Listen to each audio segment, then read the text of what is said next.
Hey, what's going on, friends and family? My name is Skylent, and I'm just going to be real quiet here, just real quick and clean. Just kind of want to talk about the future of Dauntless, and should you play it, as well as the speed bump that you're going to be smacking your face into as soon as you download and play the game today here for the open beta. But the title is, should you be playing Dauntless? Yeah, guys, you should be, because I'm going to be streaming it for a couple of days. I'm going to have fun with it for a couple of days, and I'm going to be enjoying the crap out of it. I already know because I've already done videos on it. I've already streamed it, and I know you guys like it too. Got some good viewers. I played Monster Hunter. I even streamed Horizon Zero Dawn. A lot of other different monster hunting-like games. I even did a top 10 Monster Hunter games. You should actually go check that out. Yeah, games like Monster Hunter where you hunt monsters. Imagine that. And we're going to be saying that a lot, or I have in the past at least, because Dauntless is a Monster Hunter game, as in it's a game where you hunt monsters, but it's also directly inspired by the series Monster Hunter.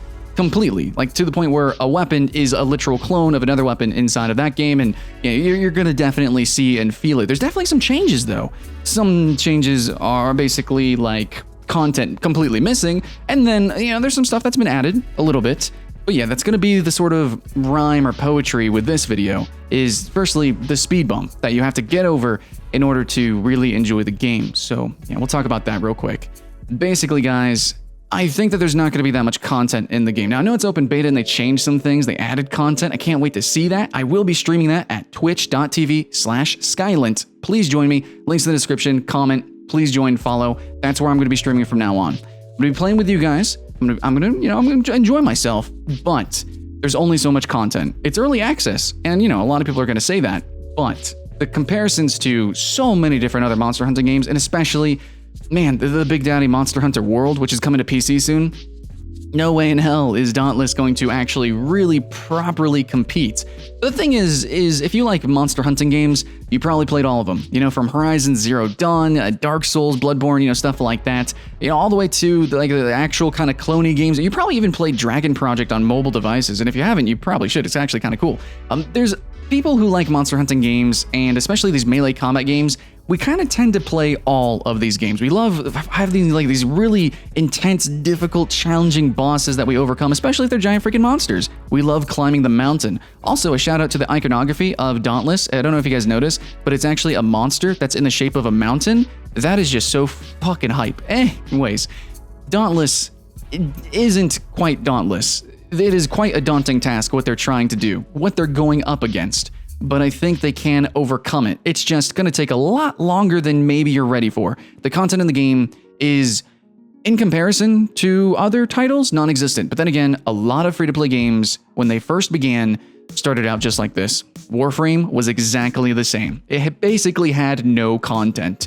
Debatably even less content, actually. So Dauntless has just like a handful of weapons, literally like 5 weapons. It's got a handful of armors, 6, 7, I don't know, few. And it's got a couple, a dozen behemoths, and a lot of them kind of have maybe some similar move sets, but I think they're going to expand on that. And I think that if once you play in the harder difficulties and you get up there to, especially the new behemoths, obviously, like the newer ones, the newer, bigger ones, things can totally change. So I haven't played all the behemoths on like the hardest difficulty, apparently, I guess. The game doesn't really explain itself so well. Again, early access. And I haven't acquired everything in the game. I haven't had all the customization. You can slot like little orbs and glyphs. It barely changes your gameplay. Armor overall barely changes your gameplay. But there is something there. There's an idea there. I guess there's a concept. In the end, though, I didn't get to do all the content that I wanted to with my first impression, and I got called out for that, definitely. But still, it's really repetitive, even though I still didn't do everything, I guess, technically. And I hope it's not too repetitive to actually get to the larger monster. There's one monster I didn't fight. I think I fought everything except 1 or 2 monsters. But to get to them, you're going to be fighting the same monsters over and over and over and over again. So that's another speed bump. There's not much content, and yet it's also a grindy game. So like, not only is it grindy that you'll be fighting the same monsters, just like, any game like this, like Horizon Zero Dawn even, like you will be fighting the same stuff over and over again. Like it's going to happen, even in a linear story progression game. But in this game, which has no story, has no real proper playable progression, I would want to say, it's kind of just stats being slapped on you. Even in this game, it's going to be really grindy. Oh man, it's going to be tuned up to 11, right? Because there isn't that much content. So what else do you have to do? I think it's kind of like, I don't know, poetic in a way that the game is about little tiny floating islands. But yeah, that's all there is to the game. It's like their foundation is a really tiny little floaty island. Of course, the potential is infinite. I mean, they could literally have like Leviathan behemoths floating around the islands as you use siege machines to attack them. That's romantic. That's a dream that would be amazing. But, you know, is that going to happen? When is that going to happen? Is this game going to pull a Warframe? Because Warframe was the exact same way. You had like little floating space stations that just kind of randomly procedurally generated, of course, and you just fought the same stuff over and over again, you know, to grind it up. But now look what the game has turned into. Basically that, but a whole lot more at the same time, right? So Dauntless can only go up from here, but that's also the downside. Is this really the start that they want? No, it's early access. It's not a full launch. Please keep that in mind. So that's the speed bump.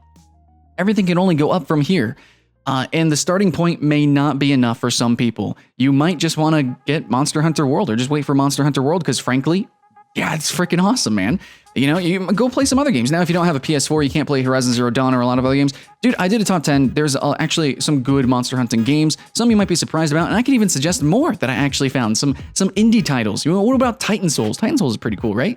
And there's a few more I could talk about. But yeah, man, Dauntless is still actually, I think, filling out a nice niche. I definitely think so. Now, there are some MMOs that can be kind of Monster Hunter-y, but in terms of really hardcore, dedicated, like, you know, 4-player party jumping on a big boss that has really interesting action combat, you might debate and say Terra to an extent, but in the end, like, Dauntless is actually pretty good. Even in a lot of the vanilla cases, it still at least feels really good. You know, even like the early game Nasher and stuff like that, like when you jump in, especially if it's your first like monster hunting game, you're going to have some fun.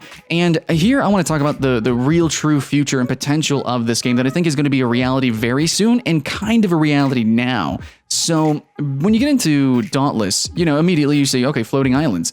And the monsters kind of have these weird patterns. They're kind of magical-y in terms of their attacks. Their attack patterns is what I'm talking about. Their skill set is, I want to say, fantasy. I mean, this is fantasy, right? Technically, the whole Aether thing is kind of wibbly wobbly. There's kind of some steampunk or mist punky stuff going on, but basically, these monsters are like raid bosses to an extent. The newer ones, I have to say. Starting from like the lava turtle thing, and moving forward to the bigger ones, you're gonna get more of that like MMO raid style boss encounters. And I think that's the direction Dauntless needs to go in. We need way bigger monsters, literal behemoths, leviathans, zeets, you know, all sorts of things like that from mythology. You know, take inspiration from that. And in the lore, actually, apparently there's stuff like that, but we'll see. I want to see bigger and better stuff. And if you actually look, and people called me out, actually, my first impression, because I didn't play like the newest, biggest boss. And they said, oh, actually, that newest thing is like super cool. It's totally what you're saying should be in the game. And okay, yeah, I saw the videos and I have to agree. That is what I want in the game. So a lot of the monsters starting out is kind of like Monster Hunter monsters where they're more physical. They might roll around and stuff, use their tail more, and they're kind of less magical. And I know Monster Hunter can also get more magical, and there's other, you know, Horizon Zero Dawn is freaking laser beams and shit, right? So yeah, there's other Monster Hunter games that do it bigger and better, and Monster Hunter itself can do that too, you know, dragons breathing fire. But Dauntless can go a bit above and beyond. An example, there's a monster that has like a gravity thing and it can throw rocks around. So the whole Aether element is like true magic, and they can really just kind of bullshit anything from there. You know, they have elemental things, but then of course they have gravity wibbly wobbly. They can go any big size, any giant size. They can do anything, and it could really feel like an MMO raid. So that's one kind of aspect that a lot of these action RPGs are missing. I would have to say, especially in games like Bloodborne or maybe even debatably Monster Hunter. There's some monsters that are definitely big and they feel cool, but I think Dauntless could potentially do it bigger and better, and hopefully they have the weapons and tools to kind of match that. And I think they will, because the newest weapon, the War Pike, actually kind of creates this weakness on the enemy. I don't know if you really consider it a debuff, but yeah, I'll say it's a debuff weapon. That's actually interesting. So the War Pike pierces the armor of the monster, the hide of the monster, And then other players who actually hit that wound will do extra damage. So you want to make sure you hit it on the special parts, you know, the head and the tail. You want to make sure you actually get in there and create those wounds for other players. So when they hit the head and the tail, they do stupid amounts of damage. So you're kind of a supporty type of character. You also build charge, and you can pretty regularly stagger monsters whenever they do their charge attacks. So overall, you are a DPS, but you're supportive, and you're supportive in a unique way that isn't like the hammer inside of Monster Hunter. So having unique DPS roles is something that we normally don't see in MMOs. So let's take the MMO monster design, but then keep the sort of role and weapon mechanics of action RPGs and combine those, and that would make a really interesting dynamic for Dauntless, which we generally don't see.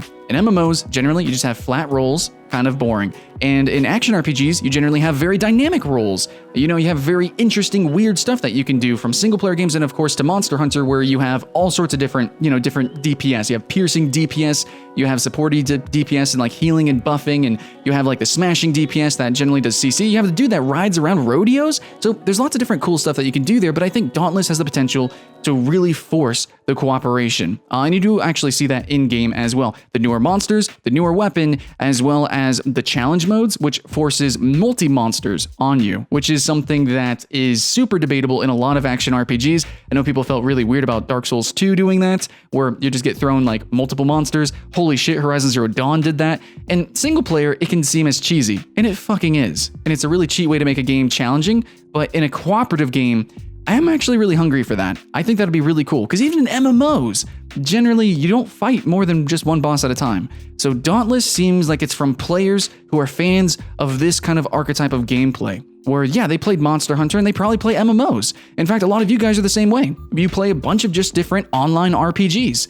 MMORPG, action RPG, or otherwise. So I think this game is a game that's made by players and for players. It's just, when you get into the game, there's not much content. But I'm telling you guys, there's little specks here and there of hope for a really freaking awesome game.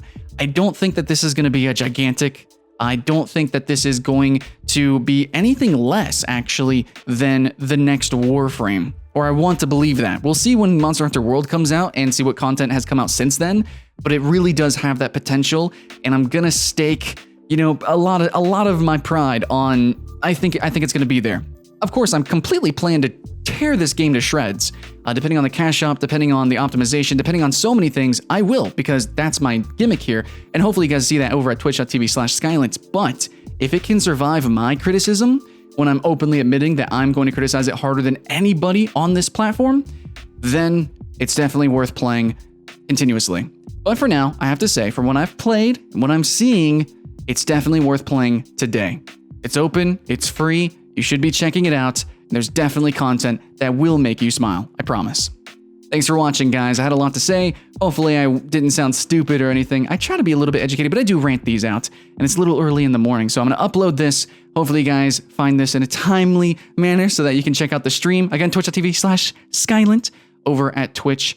Yes, I'm doing that a lot, so no more YouTube. YouTube's been kind of cancer, but hopefully you guys follow me on Twitch. I'd really appreciate it, and much love. Hope you guys have fun, and please join me actually in Dauntless. I think it'll be cool. Yeah, we'll party up and we'll co-op, and it'll be great. Let's go, you know, kill some monsters or whatever, you know, maybe hunt some monsters in a monster hunting game. That'd be cool. That's it, guys. Keep the hype alive, and I'll see you again next time.